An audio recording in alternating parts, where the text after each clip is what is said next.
하나님 말씀 구약성경 출애굽기 19장 1절부터 6절까지 말씀입니다.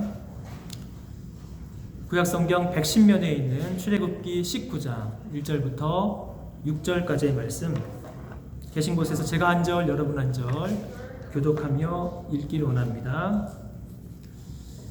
이스라엘 자손이 애굽 땅을 떠난 지 3개월이 되던 날 그들이 시내 광야에 이르니라. 그들이 르비딤을 떠나 시내 광야에 이르러 그 광야에 장막을 치되 이스라엘이 거기 산 앞에 장막을 치니라. 모세가 하나님 앞에 올라가니 여호와께서 산에서 그를 불러 말씀하시되 너는 이같이 야곱의 집에 말하고 이스라엘 자손들에게 말하라. 내가 애굽 사람에게 어떻게 행하였을까? 내가 어떻게 독수리 날개로 너희를 걷고 내게로 인도하였음을 너희가 보았느니라.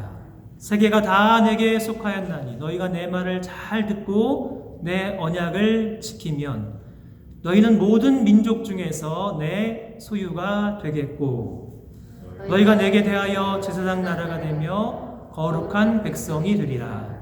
너는 이 말을 이스라엘 자손에게 전할지니라. 아멘.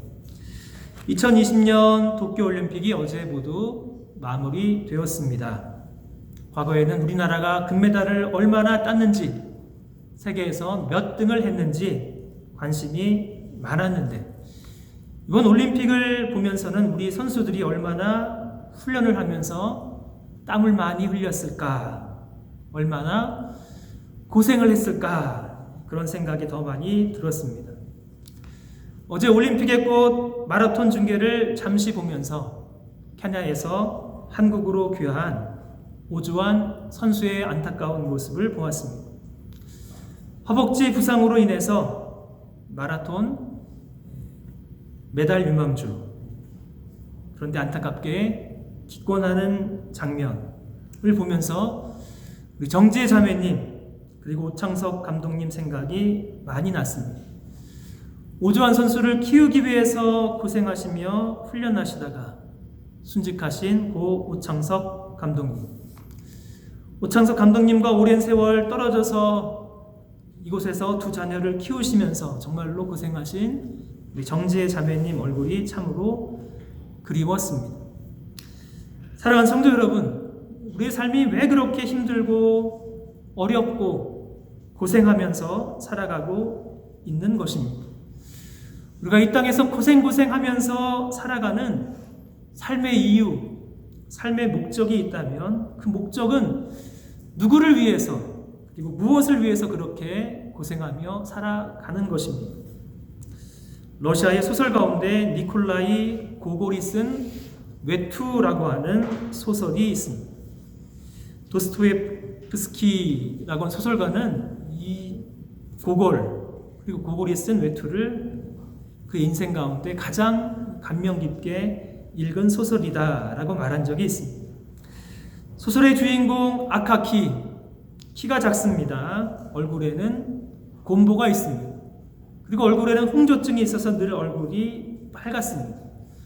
눈은 정말로 나쁘고 또 치질도 있고 머리는 대머리입니다. 러시아인 한 관청에서 가장 말단으로 일하는 공무원이었습니다. 말도 별로 없고 사람 사귀는 것도 서툴고 독신에 아첨도 모르지만 정말로 성실하게 하루하루 살아갑니다. 러시아의 추운 겨울을 나기 위해서 꼭 필요한 외투가 너무나도 낡아서 더 이상 수선이 불가능하게 되었습니다. 외투 한 벌을 사기 위해서 몇 달 동안 안 쓰고 안 먹고 돈을 모으고 모아서 드디어 새로운 외투 한 벌을 장만을 했습니다. 너무나도 기뻤습니다. 관청의 상사도 아키키의 새로운 외투를 축하해주기 위해서 집으로 초대를 해서 기분 좋게 연회를 베풀어 주었습니다. 그런데 연회를 마치고 집으로 돌아오는 길에 그만 강도를 만났습니다. 그토록 애지중지하던 그 외투를 강도에게 빼앗겼습니다. 이 충격에 빠진 아카키, 외투를 찾기 위해서 경찰서장으로 달려갔는데 푸대접을 받고 실망해서 집으로 돌아왔습니다. 너무나 속상하고 안타까운 마음에 더 높은 건물 경찰청장을 찾아갔지만 호되게 질책을 듣고 집으로 돌아와서 세상을 살아갈 이유를 찾지 못하고 정말로 절망 가운데 빠졌습니다. 그러다가 급성 폐렴으로 죽어갔습니다. 아키키에게는 그 외투가 그의 인생의 전부였습니다. 세계적인 가정사역자 짐 답슨 목사님 학창시절의 꿈, 전미 테니스 챔피언이 되는 것이었습니다. 테니스 챔피언이 되기 위해서 정말로 24시간 노력을 하고 목표대로 테니스 대회에서 드디어 우승을 했습니다. 자신의 우승 트로피 학교에 진열장에 놓여 있음을 늘 자랑스럽게 생각을 했습니다. 학교를 졸업한 지 몇 년이 지난 후에 어떤 사람이 그 트로피를 우편으로 보내왔습니다. 그러면서 하는 말이 학교 재건축 당시에 당신의 빛나는 트로피가 쓰레기통에서 발견이 되었습니다. 라는 것입니다. 자신의 버려진 트로피를 보면서 짐 답슨 목사님은 스스로에게 이렇게 질문을 했습니다.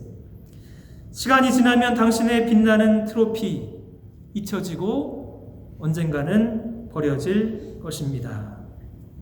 여러분은 무엇에 여러분의 인생을 투자하고 계십니까? 잊혀지고 버려지는 트로피를 위해서 인생을 사시겠습니까? 일시적이고 순간적이고 썩어 없어질 목적에 여러분의 인생 전부를 투자하시겠습니까? 라고 우리에게 질문을 한 적이 있습니다. 사랑하는 여러분, 이 질문으로 여러분에게도 묻고 싶습니다. 내 인생의 목적, 우리가 이 땅을 살아가는 인생의 중요한 목적, 그것이 무엇이 있는지요? 어느 날 우리 하나님께서 우리를 찾아와서 사랑하는 내 아들아, 사랑하는 내 딸아, 내가 너를 이 세상에 살게 해야 할 이유가 있다면 너는 무엇이라고 답변하겠냐? 라고 물으신다면 여러분 무엇이라고 답변을 하시겠습니까? 오늘부터 시작하는 구약의 출애굽기 19장부터 24장까지 말씀은 신약의 산상수훈, 하나님 나라 백성의 윤리와 함께 구약의 가장 중요한 하나님 나라 백성은 어떻게 살아야 하는지 10계명을 담고 있는 구약에서 가장 중요한 말씀입니다. 종살이하던 백성들, 이스라엘 백성들, 애굽을 나와서 약속의 땅 가나안으로 들어가기 전에 시내산에서 하나님과 언약을 맺으면서 말씀하십니다.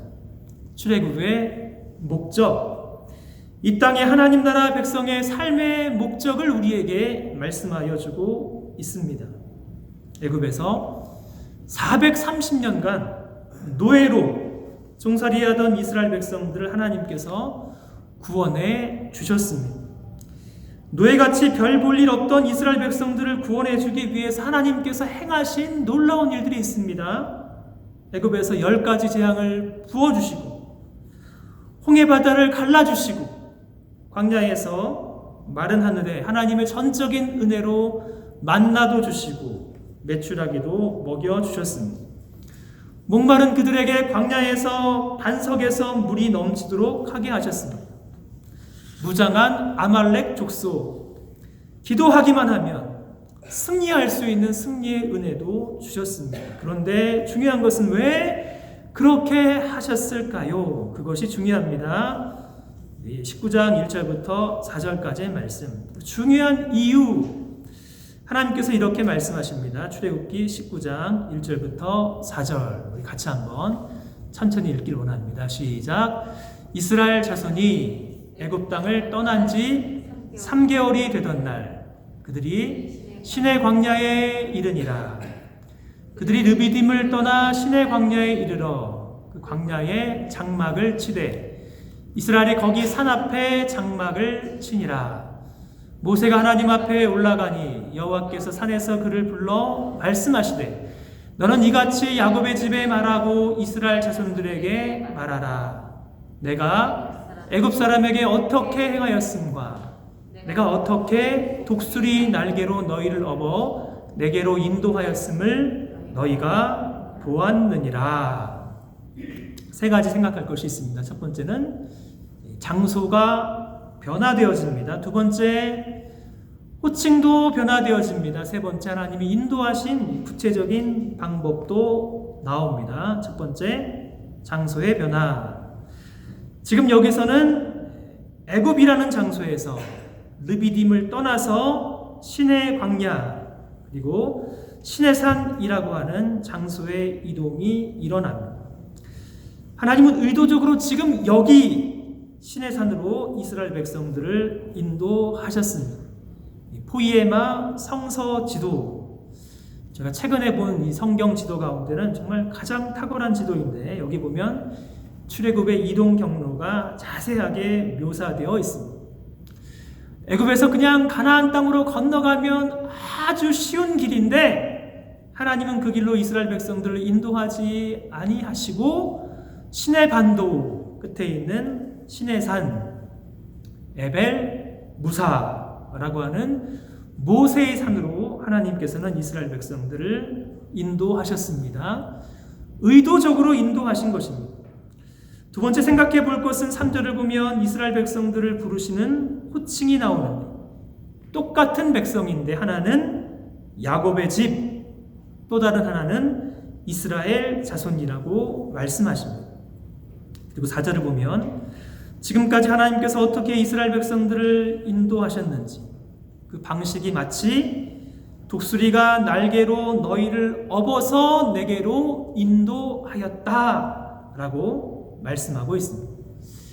이 말씀을 요약하자면 하나님께서 이스라엘 백성들을 애굽에서 시내산으로 의도적으로 옮기시며 그들을 야곱과 이스라엘이라고 두 가지 호칭으로 부르시며 그들을 인도하신 방식이 독수리 날개로 이스라엘 백성들을 업어서 내게로 인도하였다라고 말씀하십니다. 시내산에 있는데 하나님께서는 그들을 내게로 인도하셨다라고 말씀합니다. 지금 여기까지 애굽에서 불러서 시내산으로 인도하시고 야곱 같은 족속을 이스라엘로 부르시며 독수리 날개로 업어서 여기까지 인도하신 것, 하나님의 전적인 은혜의 역사입니다. 출애굽기 3장 12절 말씀 보면 이스라엘 백성들이 애굽에서 여전히 종살이하고 있었을 때 하나님께서 모세를 부르시며 모세에게 이렇게 말씀하셨습니다. 하나님이 이르시되 내가 반드시 너와 함께 있으리라. 내가 그 백성을 애굽에서 인도하여 낸 후에 너희가 이 산에서 하나님을 섬기리니 이것이 내가 너를 보낸 증거니라. 이 말씀에 모세는 순종하기가 싫었습니다. 이 말씀을 듣기가 싫었습니다. 이 말씀에 순종할 수가 없었습니다. 그런데 출애굽기 19장 1절부터 4절까지 말씀 보면 하나님께서 모세에게 말씀하신 이 말씀이 그대로 이루어졌습니다. 하나님께서 한번 말씀하실 때 순종할 수 있으면 얼마나 좋겠습니까? 모세는 의심하고 부인하고 거절하다가 마지못해 순종했는데 순종한 그 말씀 그대로 하나님께서는 이 산에서 하나님을 섬기도록 모세와 이스라엘 백성들을 불러주셨습니다. 여기에 있는 이 산은 분명히 신의 산입니다. 그러므로 하나님께서 이스라엘 백성들을 여기 있는 신의 산으로 인도하신 것은 우연이 아니라 의도적인 인도하심입니다. 왜 그렇게 인도하셨냐면 바로 야곱 같은 족속, 우리가 야곱을 알고 있습니다. 머리가 기가 막히게 잘 돌아가는 사람, 자기의 이익에는 정말로 빠른 사람, 야곱은 속이는 자라는 이름의 뜻입니다. 그 속이는 자 야곱을 이스라엘로 하나님과 겨루어 이긴 믿음의 사람으로 만들기 위해서 지금 여기 시내산으로 불러주신 것입니다. 그러기 위해서 그들을 인도하신 방식 마치 독수리가 자기 새끼를 날개로 업어서 인도하여 낸 것처럼 그렇게 인도하신다라는 것입니다. 다른 새들은 새끼를 옮길 때 부리로 잡아서 옮기지만 독수리가 새끼를 옮기는 방식은 독특합니다. 새끼를 등에 업혀서 옮깁니다. 그리고 새를 그냥 등에 업히기만 하는 것이 아니라 고의적으로 땅으로 떨어뜨립니다. 그리고 너무 땅에 가까워지면 다시 날개로 받아서 다시 올라갑니다. 옮기다가 떨어뜨리고 다시 날개로 옮기십니다. 왜 그렇게 하신 것일까요? 그냥 애우에서 가만히 시내산을 옮긴 것이 아니라 야곱같이 속이는 죄악된 삶을 사는 사람들을 전적으로 하나님을 의지하는 믿음의 사람으로 변화시키기 위해서 그냥 옮기시는 것이 아니라 고도로 훈련시키시면서 때로는 높은 곳에서 떨어뜨리시면서 인생의 겸손을 알게 하기 위해서 전적으로 하나님만 의지하는 믿음의 사람이 되게 하기 위해서 그렇게 하신 것입니다. 사랑하는 여러분, 여러분의 인생을 한번 잠시 돌아보면 좋겠습니다. 지금 여기 알버커키에 오시기 전까지 하나님께서 저와 여러분을 어떠한 방식으로 인도하시고 어떠한 방식으로 변화시켜 주시고 어떠한 방식으로 훈련시켜 주셨습니다. 말씀을 준비하면서 제 삶을 잠시 회고하니 장소마다 하나님의 놀라운 은혜이며 동시에 하나님의 놀라운 훈련이었습니다. 저는 경기도 수원에서 태어나서 한 번도 이사를 하지 아니하고 32년 동안 수원에서 그것도 지동에서만 살았습니다. 그러다가 미시간으로 옮겨주시고 또 미시간에서 평생 살 줄 알았는데 15년 동안 미시간에서 살다가 그때는 우연처럼 보였는데 우연히 6년 전에 이곳에서 방문하게 하시고 이곳에서 예배드리게 하시고 그리고 지금 여기 알버커키에 하나님께서 옮겨주셨는데 돌아보니 하나님이 의도적으로 그렇게 하신 것처럼 보였습니다. 옮길 때마다 그냥 옮겨주신 것이 아니라 야곱 같은 저를 믿음의 사람으로 변화시켜 주시고 훈련시켜 주셔서 속이는 인생 살지 말고 이제는 하나님만 의지하는 믿음의 삶을 살라고 그렇게 옮겨주셨습니다. 어떻게 옮겨주셨냐면 독수리 날개로 저를 업어서 기가 막힌 훈련의 방식으로 그렇게 업어서 제가 전혀 생각하지 못한 방식으로 저를 이곳까지 인도하여 주셨습니다. 사랑하는 여러분, 여러분의 삶도 그러하신지요? 하나님은 왜 우리를 지금 여기에 두신 것입니다. 하나님께서 이스라엘 백성들을 애굽에서 불러서 지금 여기 시내산에 주신 중요한 이유, 여기에는 중요한 세 가지 목적이 있습니다. 5절과 6절, 제가 보기에는 구약에서 가장 중요한 두 구절입니다. 출애굽기 19장 5절과 6절 이 두 구절 말씀 같이 읽습니다. 시작. 세계가 다 내게 속하였나니 너희가 내 말을 잘 듣고 내 언약을 지키면 너희는 모든 민족 중에서 내 소유가 되겠고 너희가 내게 대하여 제사장 나라가 되며 거룩한 백성이 되리라. 너는 이 말을 이스라엘 자손에게 전할지니라. 이 두 구절의 말씀 너무나도 중요한 말씀입니다. 조그만 어려움이 있으면 원망과 불평으로 가득한 이스라엘 백성들을 지금 여기까지 부르셔서 그들과 특별한 언약을 체결하시며 언약을 체결하면서 세 가지 중요한 목적이 있다라고 말씀합니다. 첫 번째는 내 소유, 두 번째는 제사장 나라, 세 번째는 거룩한 백성. 하나님의 첫 번째 목적은 내 소유, 내 소유. 하나님 말씀하십니다. 온 세계가 다 내게 속하였다. 세계가 다 하나님의 것인데 그 중에서도 이스라엘 백성들을 특별한 내 소유로 삼아주겠다. 그냥 소유가 아닙니다. 영어 성경을 봐도 이렇게 되어 있습니다. My treasured 포제션, 그냥 소유가 아니라 어떤 소유 여러분?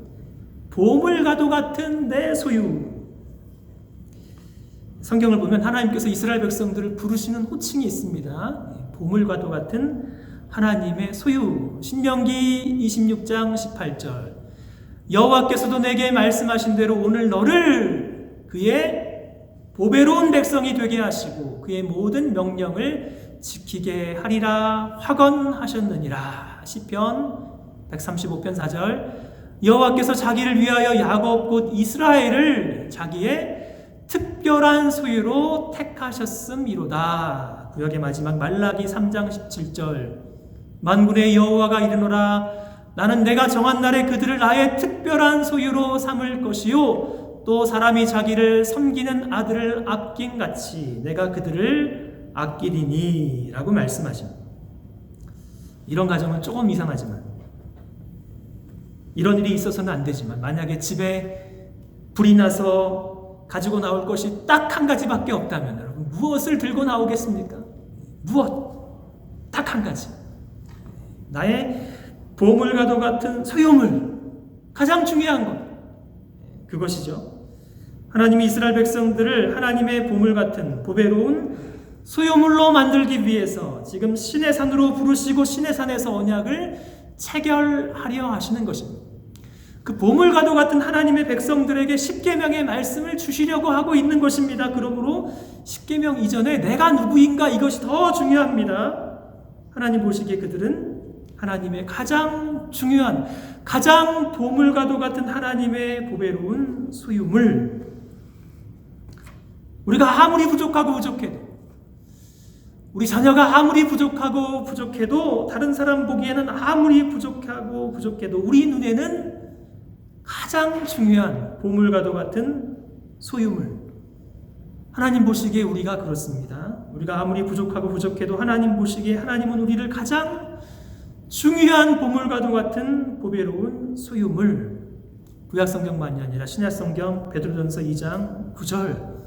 하나님은 우리를 향해서도 이렇게 동일하게 말씀하십니다. 그러나 너희는 택하신 족속이요 왕같은 제사장들이요 거룩한 나라요 그의 소유가 된 백성이니 이는 너희를 어두운 데서 불러내어 그의 기이한 빛에 들어가게 하신 이 아름다운 덕을 선포하게 하려 하심이라.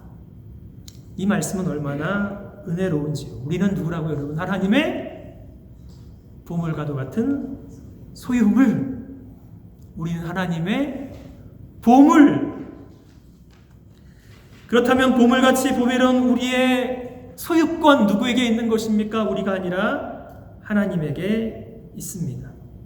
지금 여기에서 학업을 하고 열심히 직장을 다니고 사업을 하면서 이 땅을 살아가는 이유, 이 땅을 살아가는 목적, 우리를 보물처럼 여겨주시는 우리 하나님 때문에 살아가는 것입니다.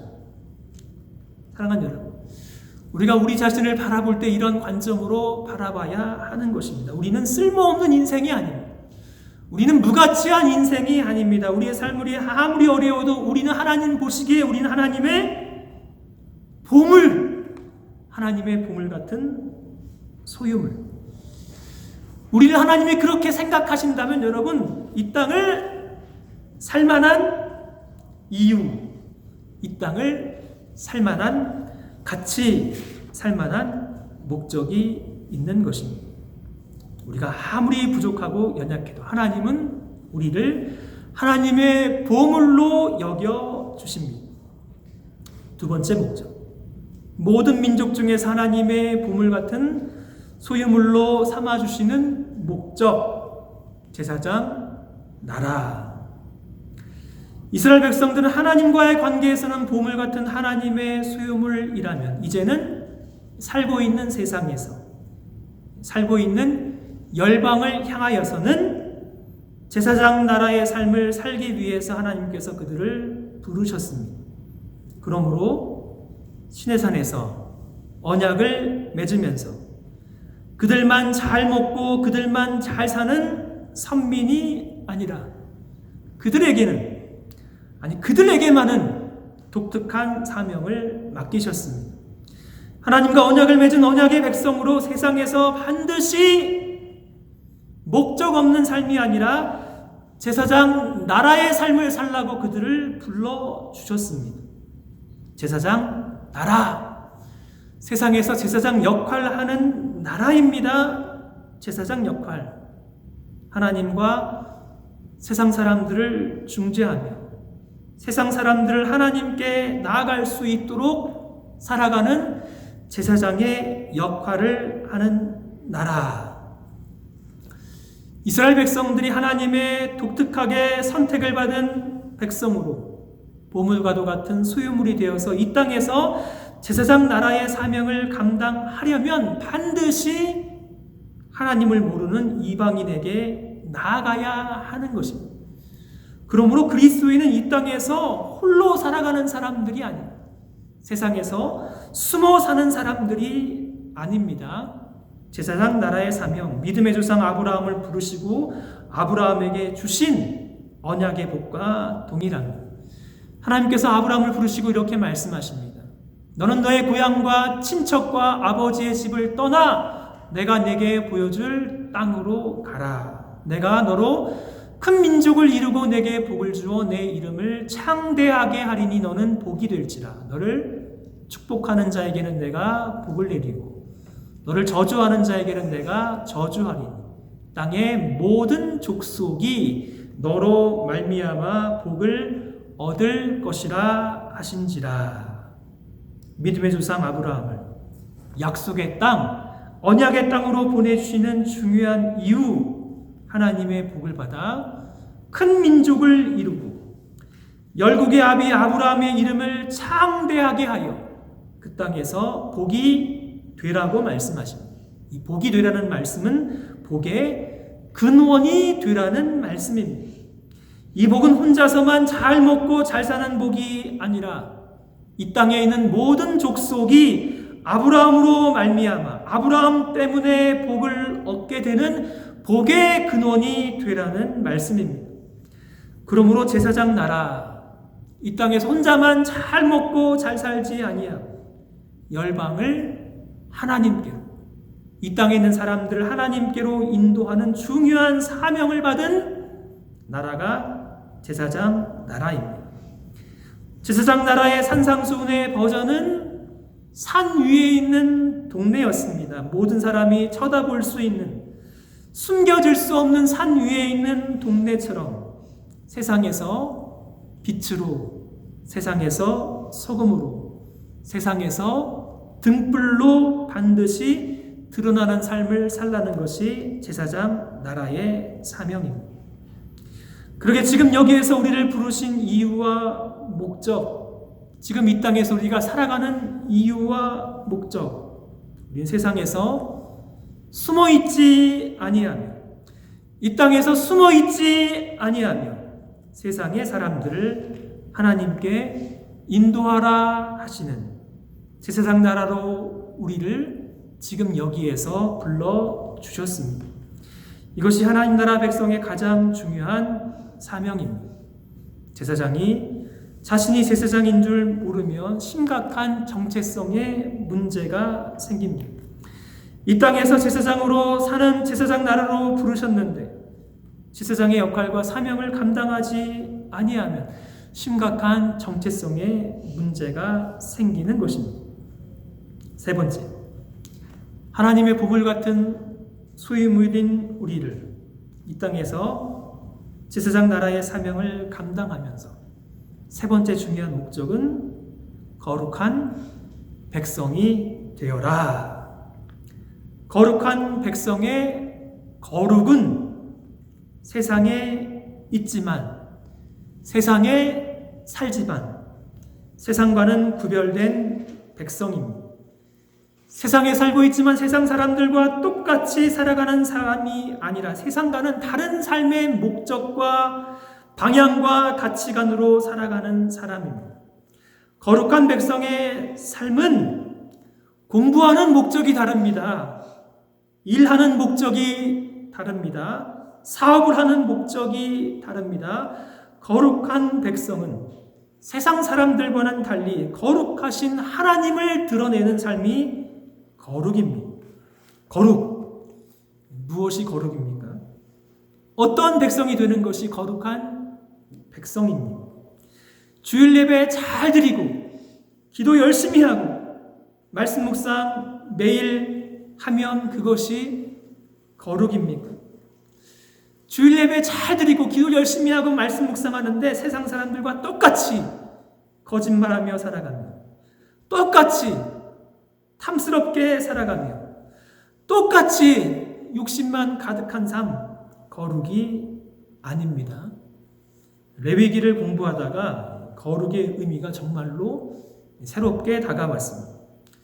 레위기 19장 거룩이 무엇인지, 하나님께서 원하시는 거룩이 무엇인지 이렇게 말씀하십니다. 19장 1절 너는 이스라엘 자손의 온 회중에게 말하여 이르라. 너희는 거룩하라. 이는 나 여호와 너희 하나님이 거룩함이니라. 하나님이 거룩하기 너희도 거룩하라 말씀하시는데 구체적으로 어떻게 살아가는 것이 거룩인지 8절과 9절에서는 이렇게 말합니다. 너희가 너희의 땅에서 곡식을 거둘 때 너는 반 모퉁이까지 다 거두지 말고 내 떨어진 이삭도 줍지 말며 내 포도원의 열매를 다 따지 말며 내 포도원에 떨어진 열매도 줍지 말며 가난한 사람과 거류민을 위하여 버려두라. 나는 너희 하나님 여호와이니라. 사랑하는 여러분, 무엇이 거룩입니까?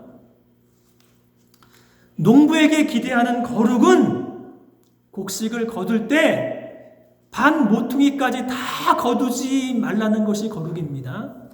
떨어진 이삭 줍지 않는 것이 거룩입니다. 포도원의 열매를 다 따지 않는 것이 거룩입니다. 포도원에 떨어진 그 아까운 열매를 줍지 않는 것이 거룩입니다. 왜냐하면 가난한 사람과 거류민을 위하여 버려두라. 그것이 하나님이 기대하시는 거룩입니다.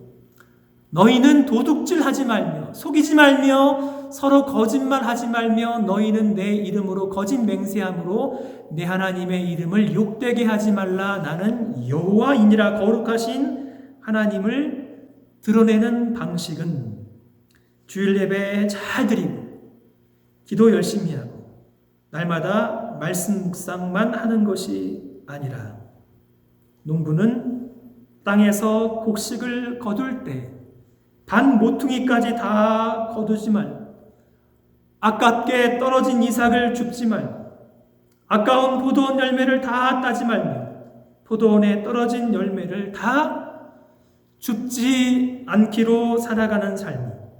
그래서 가난한 사람과 거류민을 위하여 버려두는 삶을 살아가는 것이 농부의 거룩입니다. 나는 여호와이니라. 거룩하신 하나님이 우리에게 요구하시는 거룩은 예배도 잘 드리고 기도도 열심히 하고 말씀 묵상하면서 세상 사람들과는 다르게 반 모퉁이까지 싹싹 남김없이 다 거두는 것이 아니라 아깝지만 불안하지만 가난한 사람을 위하여 거류민을 위하여 남겨두는 삶을 사는 것입니다. 농사를 열심히 짓는 목적, 농사를 져서 혼자만 잘 먹고 잘 사는 것이 아니라 가난한 사람을 위하여 거류민을 위하여 돕고 나누고 섬기는 삶을 살라고 하는 것이 이 땅에서 이곳에서 거룩하게 살아가는 거룩의 방식입니다. 지난 한 주간 시카고에 있는 예본교회에서 사역하시는 에스라 장 목사님과 통화를 했습니다. 목사님 교회 홈페이지를 보니 시카고 지역에 있는 유학생들을 섬기기 위해서 비싼 시카고 땅에 유학생 기숙사를 운영하고 계시다는 소식을 들었습니다. 2011년부터 유학생 기숙사를 운영해서 현재는 청년 9명 정도의 청년이 입주해서 함께 공동체 생활하고 함께 열심히 공부하고 함께 예배드리는 소식을 들었습니다. 목사님의 사역을 보고 이것이 이 땅에 있는 교회의 거룩이구나 라고 생각했습니다. 그 비싼 시카고 물가에 매달 120불 정도의 운영비만 받고 20살 이상의 청년들을 섬기는 모습. 목사님의 그 사역을 보고 이것이 이 땅에 있는 교회의 거룩이구나. 좋은 땅에 좋은 건물 지어놓고 부동산 가격이 폭등할 때 서울에 있는 어느 교회를 보니까 200억 시세 차이를 남기는 것을 보았습니다. 하나님의 거룩, 교회를 향한 거룩의 목적은 그것이 아니라 지역에 더 가난하고 더 어려운 사람을 위하여 힘들고 어렵고 불안하지만 밭에 모퉁이를 남겨두며 살아가는 것이 하나님이 우리에게, 우리 교회에게 기대하시는 거룩이구나. 그것을 깨달았습니다. 사랑하는 여러분, 하나님이 불러주신 이곳 어떻게 살아야 하는 것입니까? 우리에게 기대하시는 거룩이 있습니다. 도둑질하지 말며 속이지 말며 거짓말하지 말며 세상에서 하나님의 이름 욕되게 하지 말며 하나님의 이름이 우리의 거룩을 통해서 영광받아 주시고 기뻐하는 삶을 살라고 저와 여러분을 여기에 두신 것입니다. 말씀을 마무리합니다. 이스라엘 백성들에게 십계명을 주시려고 하는 이유, 그래서 그들을 시내산으로 인도하시는 이유, 시내산에서 언약을 체결하시는 그 중요한 이유, 그 세 가지 목적, 우리가 살고 있는 이곳에서 기억하며 우리도 그렇게 살아갈 수 있기를 원합니다. 우리는 하나님의 보물과도 같은 소유, 이 땅에서 제사장 나라로, 지금 여기에서 거룩한 백성으로 그렇게 살아가시는 하나님의 이름을 높여드리는 저와 여러분 되시기를 주님의 이름으로 축복합니다.